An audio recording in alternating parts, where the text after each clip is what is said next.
Hey everybody, Matt Harbert, host of The Executive, which has always been in written format until today. So excited to bring it to in audio and video format via, or also known as a podcast. So Jeff Foley, who's with us, so excited to have him be the guinea pig of the first podcast. Jeff Foley is the co-founder and now board member of Propeller, which is a management consulting firm that he and his team grew to over $40 million in revenue and close to 200 people now. Jeff Foley, so great to have you. Thanks, Matt. It's great to be here and great to be the guinea pig. Yeah. Well, we'll see if you say that at the end. Jeff, and I should also mention, Jeff sits on several boards now, not running Propeller full time. And Dan Casper from Wishlist was kind enough to introduce us, who you sit on his board as well. Absolutely. Jeff, would love to understand, obviously we know where Propeller is today, but would love to understand, the genesis of it. You came from a consulting background. How did Propeller start, and, what was the genesis of the idea there? Yeah, no, it's interesting because it was in 2011 when that happened in terms of trying to figure out what Propeller would be. And there was, I think, a mixture of serendipity as well as like a lot of planning that went into starting Propeller. And so my co-founder, Amy Whedon, and I worked at the same firm and just happened to have a conversation one day about kind of long-term plans and realized we both had this entrepreneurial spirit and had like a different vision about what consulting could be.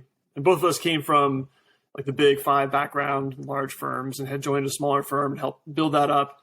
And, for us, like the idea behind Propeller was really looking at the market and seeing that there's a lot of competitors in the consulting space. And we felt like their last firm was doing a lot of things right, but there's some things we could do to really tweak that formula. And for us, it was one, really focusing on like the client experience and the results portion of that, which seems like a no-brainer. And a lot of people say that, but when you talk about recommendations and strategies and how to implement these changes, being really specific to a client to say, if you're trying to change operations, well, it's not change operations. It's, let's get really specific about the area of your business that has to change. And here's the things that you can do to do that.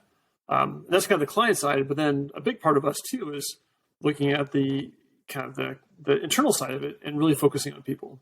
And in 2011, 2012, and that was a piece of it. But for us, you're really trying to make that employee like the center of the experience. The idea that if you take care of your own and treat them the way that you want them to treat your clients, they will do that. And it's really built a really strong culture. And so that was really kind of the stickiness of Propeller early days. And then, grew from there.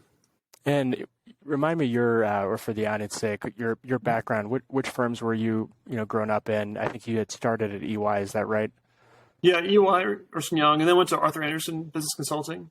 Okay. And I did a stint at Intel before a business school, and then went to a startup called Acme Business Consulting, which has since been purchased by North Island.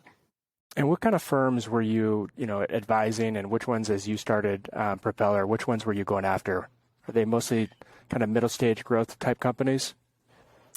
For us, actually, it was large companies. Okay. And, I think I've talked about strategies and things like that in other conversations, but for us, we really focused on larger companies, and our model is a local model, at least up until more recently, to where we would service the clients in our area. And so for us, starting in Portland, that was, the big clients and buyers in Portland. So that was like the Nikes, the Bonneville Power Administration, the utilities, these kind of large companies that consistently use professional services, and incorporated that in their strategy in terms of their staffing and their resourcing. And so that's how we focused on it. So it was really apparel, retail, energy, utilities was kind of our initial focus of how we got into the market. So as a startup, though, especially on the consulting side, how do you penetrate really large organizations when they're used to working with the McKinseys or, you name it, XYZ consulting firm that have a huge brand and a ton of resources? Yeah, it really comes down to trust. And consulting is very much like a trust industry. And the trick about being a small firm and a relatively unknown firm is you don't have that brand awareness that you referenced to come in and say, yeah, I'm like Deloitte. And say, oh, okay, I expect this certain experience and this kind of interaction with Deloitte. For us, really, to get to that point of having those conversations with those key buyers and executives, it was around demonstrating value through the conversation itself. So if they're saying, hey, a a friend recommended you, or maybe you had a chance to meet them at a professional event, or some interaction.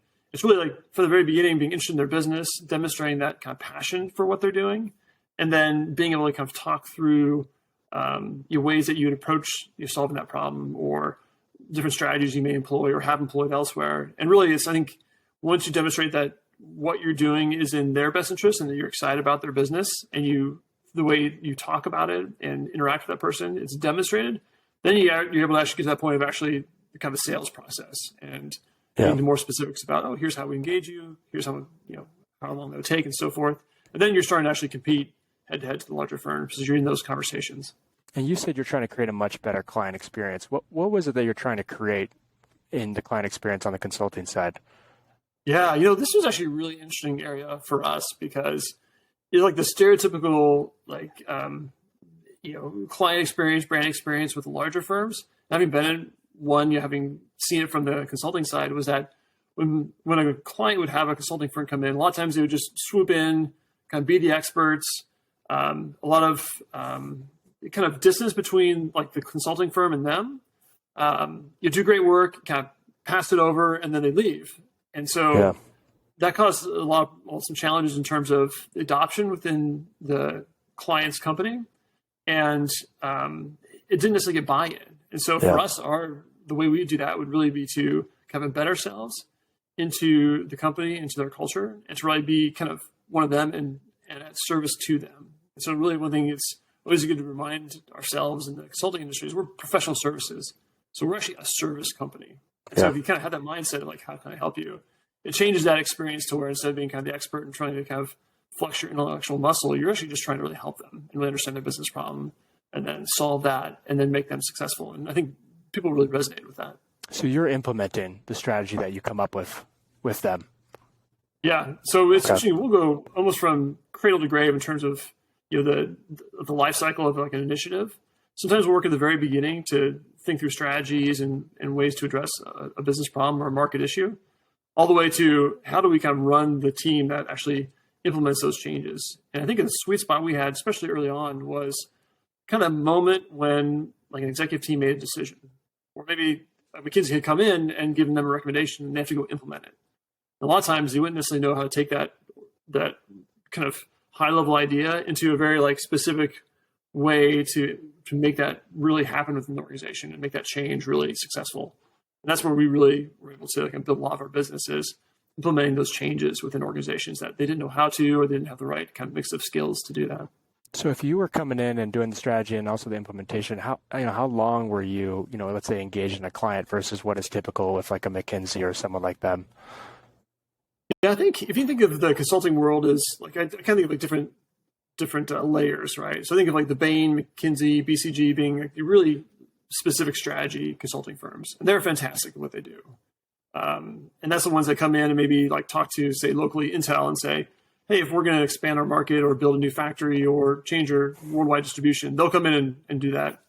Then the Deloitte, Accentures, kind of that level is kind of those large implementation teams. And there's kind of us, which are more of like the kind of smaller, above a boutique, but not necessarily like obviously like an Accenture or a Bain. Mm-hmm. Where we can come in and do like they come and bring us in for the types of projects where you didn't need the full team, like a 30-person SAP implementation, but you need someone who could really like run that, or maybe interface with a bunch of different companies or firms that could do that.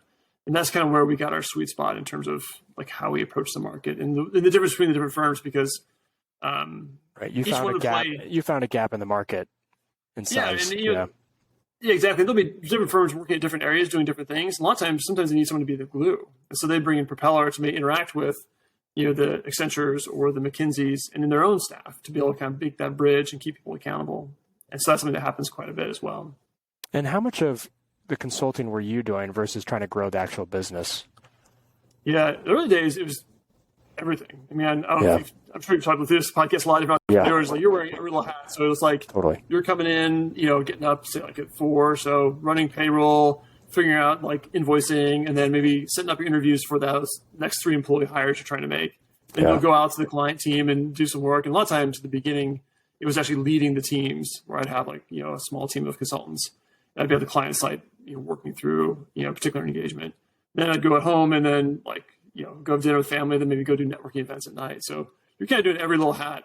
Yeah. But then as it grew, really you're then focusing you're not necessarily working in the business, you're working on the business. Yeah. And so for us, we had to kind of hit about 20 to 30 people to have enough critical mass to do that. And so that was like a really strong push for us early days, is to grow fast so we could have the scale to work on the business versus being forever stuck in the business, because you can get in that layer where you just can't quite get out, and then you don't grow. And when you made that switch and you started really working on the business instead of in it, what did you really focus on? What was the priority? Yeah, I think for us really it was just growing accounts. Yeah. Building the business in terms of the type of work we're doing, the mix of accounts in terms of different industries. Because a lot of us, the way we did our hiring is we had a real mix of skill sets. We didn't want to have like a cookie cutter mold of what a consultant should be. We wanted to have people who had like enough diverse backgrounds that we could have them flex in different ways. And so really it was taking that skill set and saying, okay, what industries can we go get into and provide value to with that kind of core set of skills with that diverse group. And so really it was like, how do we build the business? And the operational stuff was what towards the end I started focusing on as well, which is how do we, understand, the back office things from, billing, see all the financial pieces, all the operations, office management, hiring, people strategy, and so forth. So it becomes, as you grow bigger and the business becomes more complex, then you're starting to focus a lot on the business. But then at some point you start scaling that, so it can't be just you working on the business. Then you build out that team in terms of all the people you need to run the business. So it becomes more of managing the team that then helps you run it.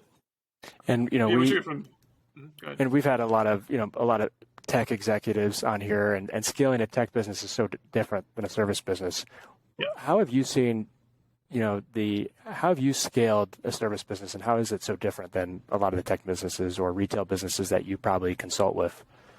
Yeah, I think in terms of our business versus one that has like a product or a very specific thing you can kind of replicate easily. Like I think of like the tech companies we've helped. If you have like a core set of code, like your IP and your value is that software or the service wrapped around that software. Yeah. And that's, technology is a lot more scalable than people. So for us, when we build the company, it's really like, how do you keep the core of what makes the firm great in terms of the people, the skill sets, the culture, the interactions with clients? How do you keep that like the same as you build? And then how do you do it in a way that, the business model stays whole? Because obviously for us, just like any other business, we have pro formas, we have our planning, we have our budgeting, and then how do you build that in a way that keeps the magic together while still building the company itself. And how did you do that? Especially because you have how many offices? No, we have 5 now. Yeah, so across 5 different offices, how did you keep the magic the same in every office? Yeah, for us, it was really a focus on the, talking about the people aspect. But early on, what we did is a couple things really specifically to really drive home like our cultural values. So we actually created a book. We call it the Culture Manifesto. It was bound, professionally done, and it started with a bunch of like writings we had during an offsite of like what it means to be Propeller, and who do we want to be. Some of it was like who we are, but also some of it was aspirational. And so we created these set of tenets that were our Culture Manifesto. We bound it, and then we gave it to every employee. And during the onboarding process, we'd walk through it to say, like, what is it? What does this mean? So it's simple, like, do great work. But others were a little more specific about how we thought about ourselves. And as we scaled, we always would go back to that Culture Manifesto. And so if we talked about a big initiative with the firm, we tie it into which manifesto was this and why is it important?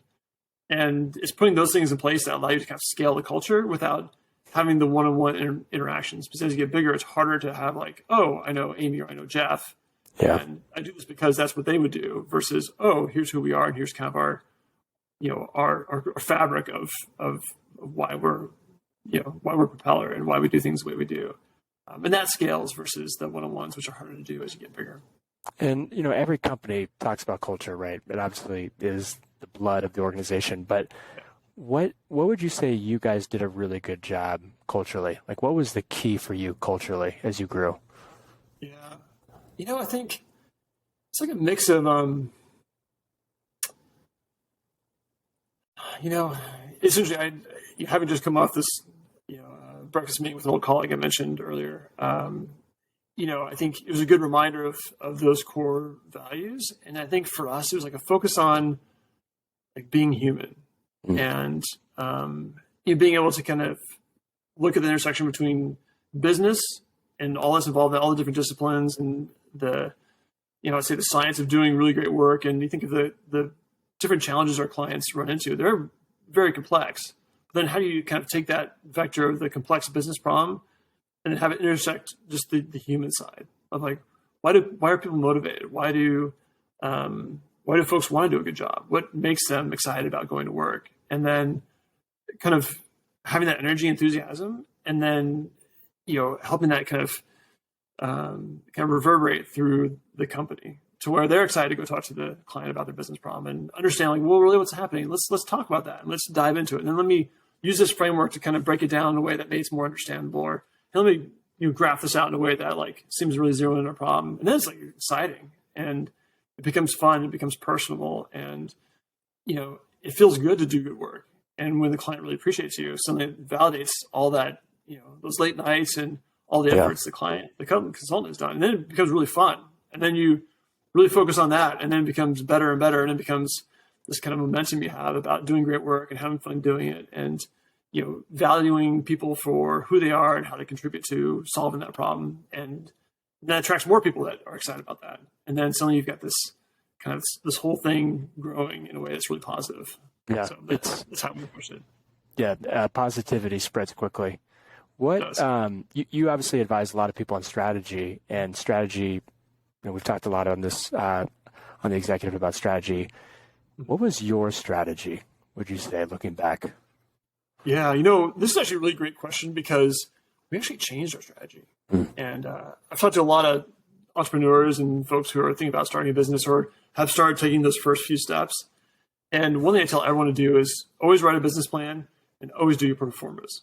Like do the pro formas, make sure the business model makes sense. You write down all your classic business plan components and really like take a sense to look at it. And that should include your strategy, your go-to-market strategy. You should go like how are you going to make money, how are you going to grow the business, all those things. And for us, we did that. But then when we looked at it, we were going to go focus on this tier between like kind of the standard like business consultants, kind of high level advisors, and then the staffing firms. We thought there was a big gap between there. So it kind of looks like a junior level consultant, just below kind of the Accenture, Deloitte type people. And we realized like there really wasn't that big of a market. So we actually shifted within like 6 months. And then we actually started focusing more on like the Deloitte space, kind of more of that kind of strategic space, the kind of high level execution, solving business problems. And that's when we really started taking off. And I think the lesson there is, if you're thinking about your strategy as a founder, write it down so what are you doing, what's your North Star, how are you getting there, what are those steps, then always reevaluate it, because almost always a guarantee like that strategy you had starting out like 6 months before you launch the company, it will probably be wrong 12 months down the road or 24 months down the road, or you'll have learned something, you can add it to your strategy, and then you're in a better place. So, and how do you, I think, with entrepreneurs who have a lot of energy and are balancing a lot of things and are very distracted, how do you balance sticking with the strategy and not getting distracted, but also not, going down the road too far and not reevaluating the strategy when you need to? Like, how often should you reevaluate? Is this strategy working? Yeah, that's another great question. So the way I think you can do that, and this is things we tell our clients too, is like, if you write down like what your strategy is, what your objectives, then you should also be writing like, how do you measure success? So if it's growth, if it's like for us, client mix, being in different industries, whatever that is, or it could be like launching a product or, new features you want to have, or, whatever it is, you write down what those success criteria are, especially in terms of like business. So like, is it revenue goals? Is it margin goals? Whatever it is. And that's like your key, if you have time, at least annually, to be able to review like how to do, at least at that point. But ideally you're talking about either quarterly, even monthly, like how are we doing? You've got some of those kind of key milestones to look at and say, okay, one, did we make them? So it's yes or no, and then if so, by how much or how little. And then also too, you can say like usually on an annual basis, like are those the right milestones? And if you do like a 1-year plan versus like a 3 or 5-year plan, you can look at that and say, okay, well, maybe we need to change kind of longer term where we're going, or maybe we see an opportunity that allows us to set new goals and add them to next year's or next quarter's kind of key strategic objectives. And then from there, you can build out the plan of how you can get there, what your strategies are, and measure it. I think there's like a really fine balance between being like overly optimistic and like chasing every opportunity and being distracted and not focused versus being too focused and having opportunities just fly by you because you're trying to hit some goal that you thought was the right one, but actually ended up being the wrong one. And you need to pivot. Yeah. It's a hard balance. In both. Yeah. And that's where you got a good leader to really look at that and have like that kind of, the ability to kind of sit back and like look at the bigger picture and make those decisions, as well as be able to listen to others. I mean, I think you want to make sure that as an entrepreneur that you're, very optimistic, very focused and driven, but then also like listening to all the advisors and people who have been there before and may have some advice for you, and be able to weigh all those things and make those decisions. And because you've, consulted with so many entrepreneurs as well and executives, and you're obviously one, what would you say are maybe the key attributes, but also like what are the things that really good executives do well? Like what are the main things that you've seen over your career that really stand out to you about great executives? I think some of the best executives I've interacted with are direct, are very authentic, have high integrity, and are decisive. That's it. And it's been interesting seeing different sets of executives at different clients. And some of the ones I've been most impressed by are ones who are kind of like, here's where we're going, here's why. They're open to ideas, but they've got a purpose. And they can have very direct conversations with people in, I would say, in short periods of time, but they use few words, in ways that are very powerful.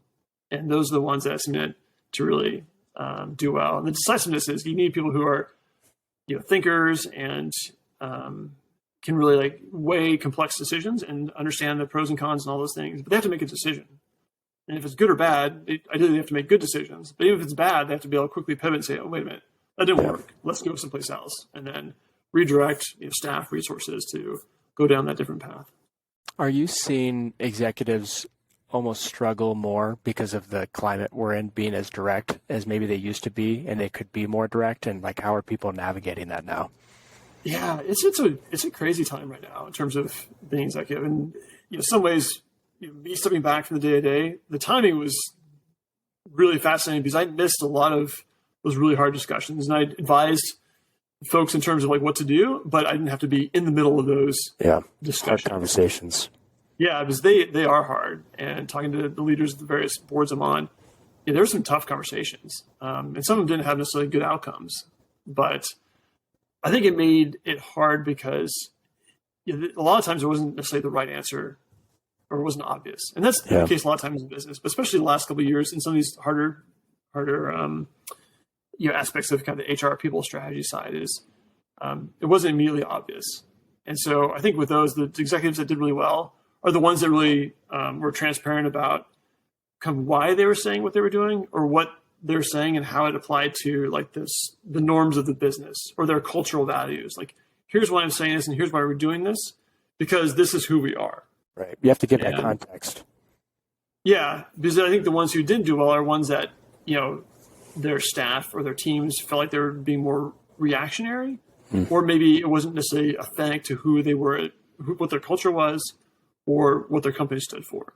And I think those are the ones that struggled the most versus the ones that really lockstep, like, here's why we're doing this and here's where we're going. And some people may not still buy into it, but at least it's really clear and they can understand the why, even if they don't agree with it. Yeah. And that's, I think, a test of a true leader is like, okay, I understand why I may disagree with it, but I understand why you're saying that. People clearly understand the why.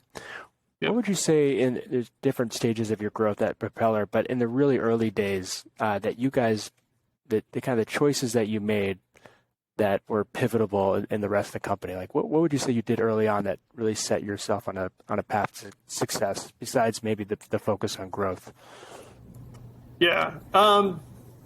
I think for a lot of people, I say focus on your hires. Yeah. As far as a young company is, people say this a lot to me, and I'm sure to others, which is, a bad hire costs much more than, almost any other mistake you make as an early startup, because you have to have fewer people. And so I think being really smart about who you hire and making quick decisions if it doesn't work out. Yeah. And that goes back to being like an authentic leader is if it doesn't work out, you can walk through like, hey, here's what happened. Here's how that's not aligned with who we are, why this won't be a good fit. And have that conversation like a kind of supportive, caring way, but also reflecting the realities of what's happening in the situation or within the business. And I think being really focused on having the right people at the right place at the right time made a huge difference for us. And a lot of those people that were there early days stayed on and either have been in leadership positions and have left or are currently still in leadership positions because those were hires that we spent so much time on and we're just so well aligned to what we were doing and why. And I think what's tough for a lot of people, it's easy to say fire fast, but it's really hard, right? Because you brought them on with trust, they trusted you, and now you're in a tough position. I mean, how did you honestly how did you get over that, right? And just say, this is really the best thing for the business, and honestly, it's probably the best thing for them. That's the hardest thing. I'll tell you what, is being an entrepreneur is the folks who join you on that leap of faith when you're like, say less than 10 people, for them, it's a risk. And so the fact that they believe in what you're doing and are passionate about the company and it doesn't work out and you have to have that conversation, it's the worst part of the job. But I think there's a switch you make at some point. I think that everyone does who builds a company and it grows to a certain size is that you're going to have one of those conversations at some point. And I think the way, for me, I was able to deal with it was to say, okay, like I need to do what's best for the company and for everyone at the company. So if I have a situation where it's not working out and it's hurting others or hurting the business, it's not fair for me to not address it. And I may not like it. I may not like that conversation. It may be difficult. But if it truly isn't the right fit or there's something that happened that isn't aligned with who we are as a company, you've got to address it. And if you don't, what happens is everyone else starts looking at you, hoping that you will, or assuming that you will, and wondering why you're not. And so it's a really pivotal leadership moment to say, like, okay, I've got to do the uncomfortable thing. That's why I'm the leader, is to have this conversation. And if you do it well, the person who's having that conversation with you will, understand. They may not like it, but they'll if not buy in then, likely later on. And for us, one thing for me was really important is I just tell people like across the board when hiring is like, I loved you when we were recruiting, I loved you when you're at the firm, I love you when you're gone. It doesn't matter. You're still the same person. I'm gonna treat you like that. Yeah, it doesn't matter. And there's a lot of people who wouldn't hire that'd be fantastic, and they'll be successful somewhere else. But they weren't a fit for us, and that's okay. And I think if you have that kind of mentality, they feel like you have their best interest in heart, even if it's not with the company. And the people that you saw that were the opposite side of the spectrum of that were, so successful in the company and are still with you today. What do you think was there a time factor that, they all had that you're like, that was really the trait that made it work with all those people? Or is it just across the board? As far as one single attribute they had that made them successful? That like your best hires that you look back at, because you've hired how many people? 150 in your time? Well, I mean, hired is over 10 years. You think of just normal attrition rate, we've hired hundreds of people over that. The best leaders we've had, for us are folks who were passionate about the business, what we're doing, excited about serving clients, really, good people, persons. So they, love being around, their colleagues.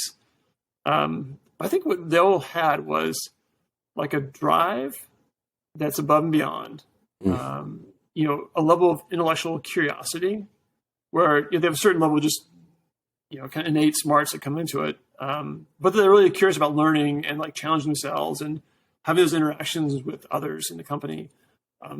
That was really, a definitely key thing. And I think teamwork too, like being able to really work with your peers, gain the respect of your peers, and leverage those because, in a silo, each of one of us can only get so far. But when you have that mix of like really strong people working really well together, it's a multiplier where instead of just being able to get what you can get done, you can get done so much more because you can take advice, ask someone for help, do all those things that so many years of working better as a team. And those people who have excelled were able to really like lift everyone up around them, as well as they're lifted because of others working with them.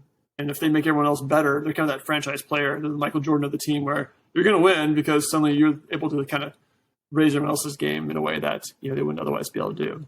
And again, looking back, did you have certain ways to identify that in them, or it just became enough reps where you had a gut feeling?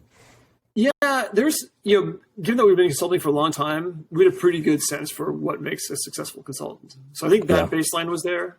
But for us, though, we actually approach recruiting differently than other firms. And then I think differently than a lot of people do in industry as a whole. And the hypothesis we had was that to have a great consultant, or what made a great consultant, wasn't like a cookie cutter recipe. It wasn't like go hire someone who spent 5 years at Accenture and then bring them into the firm. We definitely had those people for sure, but that didn't necessarily mean that someone who didn't have that background wasn't going to be a great consultant. And so we looked at like different attributes and had basically a scoring matrix on all things we thought were like the right things like we need to have to be successful at Propeller. And really it was a matter of like looking at those different attributes, and some I just mentioned, having ways to kind of rank them. There's different questions and ways you can kind of tease out experiences and see like, well, let's see how you think. Yeah. We did case interviews with every hire. So we'd actually like have them role play as if they're one of us and, walk us through as if we're the client. And kind of test these different areas. And, we had people that all different types of backgrounds. If you go to our website, you can see like, they're not necessarily the standard consulting type diversity person. of thought and background. Yeah. Which is, is hugely valuable. And because of that though, we have like this commonality to like core attributes and like kind of cultural alignment, but with all these different backgrounds to where they may be able to solve those problems, but they're looking at a little different direction. So that's kind of back to that raising the team as a whole. We're able to kind of put this mix together. I loved one of the things that my business partner, Amy, said early on. She's like, our employees are like a collection of art. It's not all the same picture.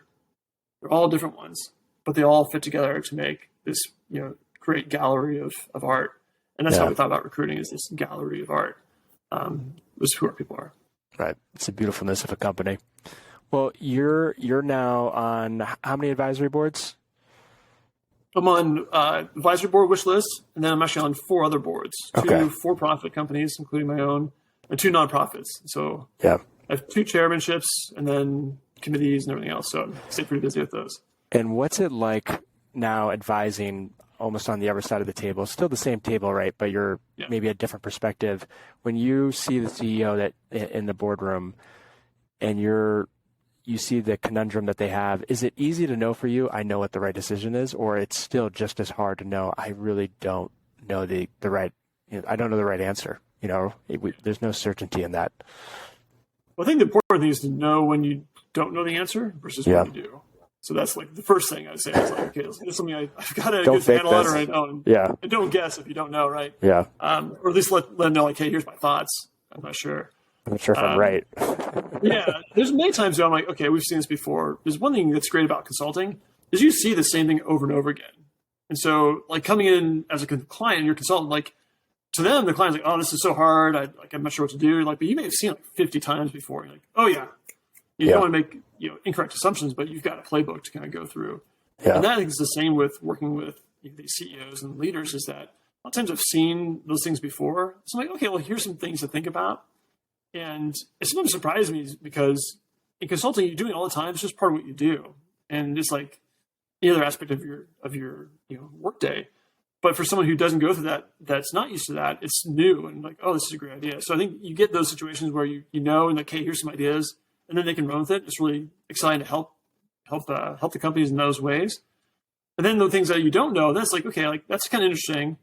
Let's talk about like what the core of that problem is. And then if it's not really clear, it's really like, let's dive down a couple layers deeper to understand like what is potentially some root causes of these issues, or like, let me like kind of break it down areas that we can solve or can kind of think through. And that's a way that, I think of like any kind of business problem and interacting with these, leaders of these various companies, like doing those things, that process, like, okay, it sounds familiar. Let me kind of dig into it. Okay, well, how about these ideas? Here's some maybe similar ways this has happened with other companies, or like, I'm not sure, like, let's kind of really dig into this to really, really understand what's going on. And how do you see your role as, a board advisor? What makes a great board member? It kind of depends on the board. Advisory boards is just really like providing industry experience that you have that others don't within that board or within that company. And so that's like within Wishlist, which is excited about Dan's company and what's going on there.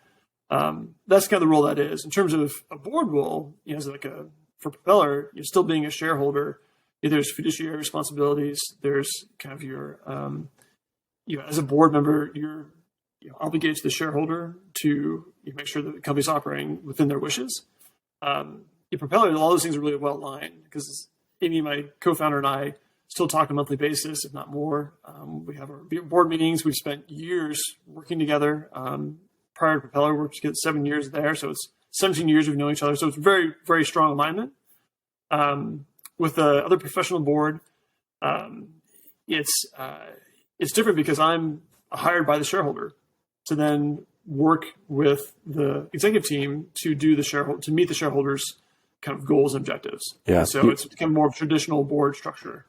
Whereas nonprofits is really like trying to help them through areas that they just haven't seen before.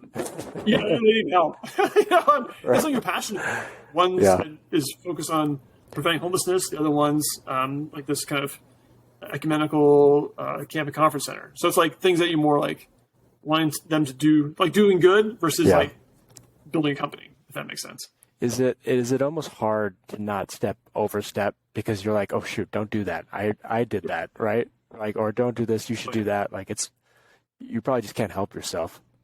Yeah, there was one actually the CEO was really good about it. I was like, knew exactly what I was doing because I did just that. I was like, oh, hang on. It was, an executive compensation and creating like different incentive structures that would align, the CEO and the executive team's, comp plan with the shareholders' objectives. Mm-hmm. And I was like, oh yeah, this would be really easy to build a model. And I was like, started to work off what he did. I was like, wait a minute. He's like, oh, let me take that back. I'm like, okay, we ended up using largely what we had both put together. But I realized, I'm like, okay, that's not really my role as a board member. And I chair that board. It's not my role as a chairman to put together the spreadsheet to drive. And he wanted that back. Yeah. Yeah, he wanted it back. I was like, he did it very gracefully. I knew exactly what he was doing. He's like, yes. I'm like, he didn't say it, but I knew that's what I started overstepping those bounds. So I'm really trying to be careful in those situations to, fill the board member role, but not dive into, operational things that aren't my responsibility. Yeah.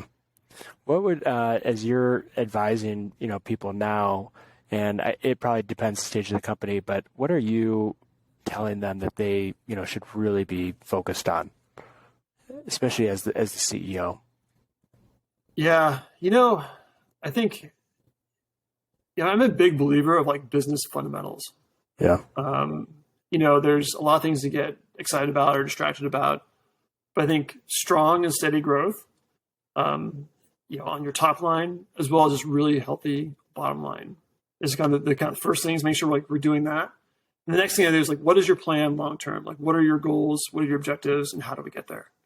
I think between like kind of that shorter term vision as far as performance metrics of the business and the core fundamentals, then like a longer term vision and making sure that's clear. I think that always seems to work well. And regardless if it's like a for-profit company, even the nonprofits, like, okay, make sure we're healthy as a nonprofit, but then like, where are we going? Like, what are we doing? What's our purpose? And make sure it's really well focused on the activities of the organization towards that purpose.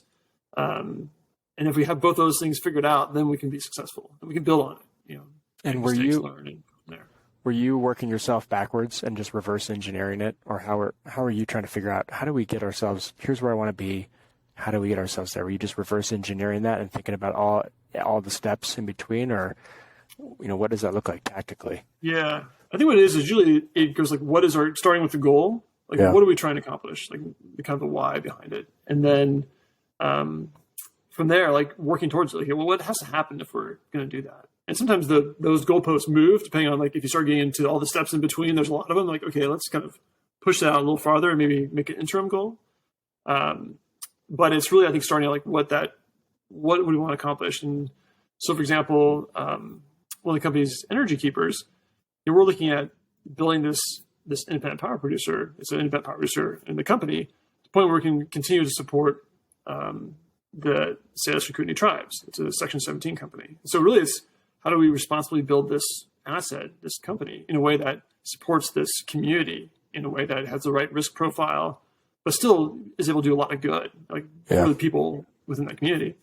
And so we look at things like, what does it mean by building? And we'll get into specifics of things we've talked about, within the team, but you're putting in those like long-term milestones. Well, if that's our objective, how do we do that? What do we need to accomplish? And then really be focused on, okay, how do we do that in a way that closely aligns with how the shareholder wants us to operate the company, but still meets those objectives, and do it in a way that's sustainable. Yeah.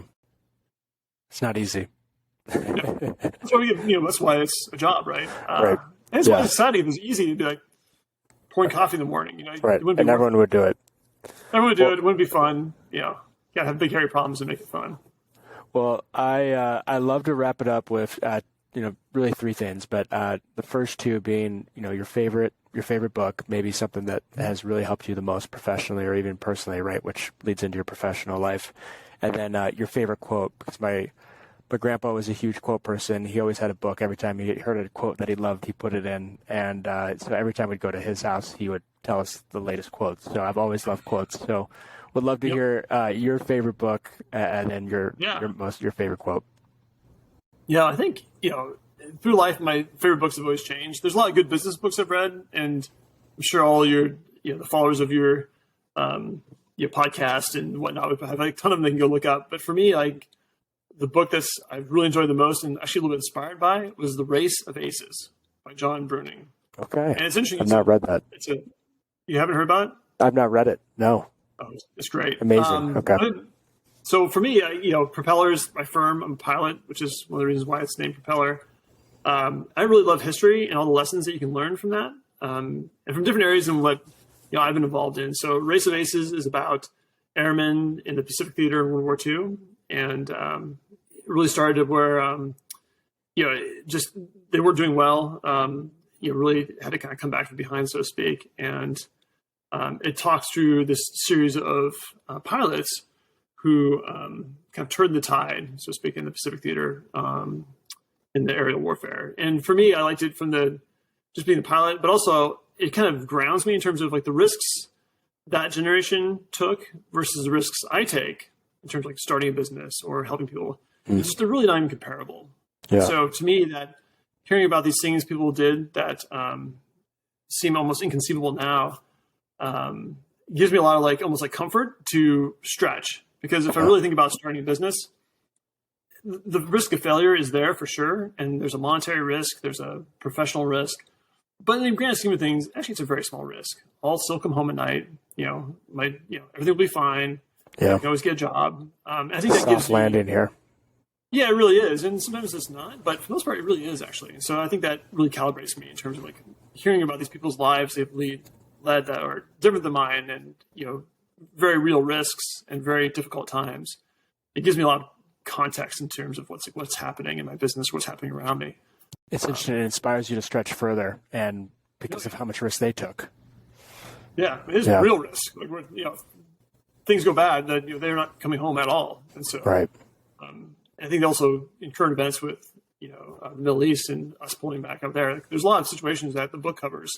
I really like too, because it also covers after the war ended, and it also talks about the costs to the men and the families, and they're real. And so again, that puts all the things that I think of are challenging now really into perspective that it's probably not that challenging, and I should find a way to push through it. I love that. Be strong. So that's for me. And quotes is interesting because I use a lot of sayings. My dad actually is that way. He has all these little sayings for everything. Yeah, and it's that generation.